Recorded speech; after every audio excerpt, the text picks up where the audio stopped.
બાજુ અગર જોઈએ તો આપણે અનુભવ કરીએ છીએ કે ભગવદીઓ પર વિશેષ આપત્તિ આવે, ભગવદીઓ પર વિશેષ કષ્ટ આવે, ભગવદીઓ વિશેષ કષ્ટ અને એ સંઘર્ષનો અનુભવ કરે. જો અનન્ય અનુરાગ હોય, જો શ્રી મહાપ્રભુજીની કૃપાથી ભગવત ચરણારવિંદમાં જો અનન્ય શરણાગતિનો ભાવ દ્રઢ થયો હોય તો એ તમામ જીવનમાં થતી કસોટી, સંઘર્ષ અને વિપત્તિ પણ આપણને હળવા ફૂલ જેવી લાગે છે. મર્યાદામાં તો ઘણા ભક્તોએ ત્યાં સુધી ગાયું છે કે સુખ ઉપર પથ્થર પડો જાસે રામ હૃદય સે જાય और बलिहारी वा दुख की जो प्रतिपल राम सुमिराए. दुखने पर વધાર્યો છે. સુરદાસજી કહ્યું કે મૌસમ કોણ કુટિલ और કામી. મારા જેવો કોઈ કપટી કે કામી હોઈ શકતો નથી. ભગવદીની એ દૈન્ય સભર વાણી છે, પણ સંકેત આપણને બધાને કરે છે કે આપણે જે પરિસ્થિતિમાં રહેતા હોઈએ તે પરિસ્થિતિમાં કેવલ અને કેવલ જેવી મારા પ્રભુની પ્રસન્નતા હશે તેમજ જો તું રાખે તો મેં રહુંગી. જે પ્રકારે મારા પ્રભુ, જો પ્રભુ કૃપા કરી મારા માથે બિરાજવા નું સામર્થ્ય મને પ્રદાન કર્યું હોય તો શું જીવનમાં આવતી નાની મોટી કસોટીઓ, પ્રભુ તારી કસોટીની પ્રથા સારી નથી હોતી અને જે સારા હોય છે એમની દશા ક્યારે સારી નથી હોતી.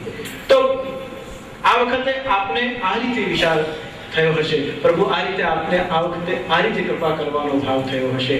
પણ એ આપત્તિને પણ લૌકિકમાં એનાથી જ્યારે આપણે ઉન્મુખ થઈ જઈએ છીએ ત્યારે અલૌકિકમાં વિશેષ કરી પ્રભુ આપણને એ જ ગોપીજનોનો, એ જ વ્રજાંગનાઓનો, એ જ બ્રજભક્તોનો અધિકાર પ્રાપ્ત કરાવે છે. અને ભગવદીએ 84-252 વૈષ્ણવોમાં ડગલે ને પગલે એનો અનુભવ પ્રભુએ નિજજનોને કરાવ્યો છે. અને એટલા જ માટે એ સામર્થ્ય આપણને શ્રી મહાપ્રભુજી પ્રદાન કરે કે જે રીતે આપ ઠાકોરજીને જગાવો છો, જે રીતે આપ ઠાકોરજીને મંગલ ભોગ ધરો છો, તે જ રીતે જ્યારે મંગલાથી ઓર આગળ વધીએ ત્યારે વસંતના દિવસોમાં રોજ તો પ્રિય નવનીત પાલને ઝૂલે.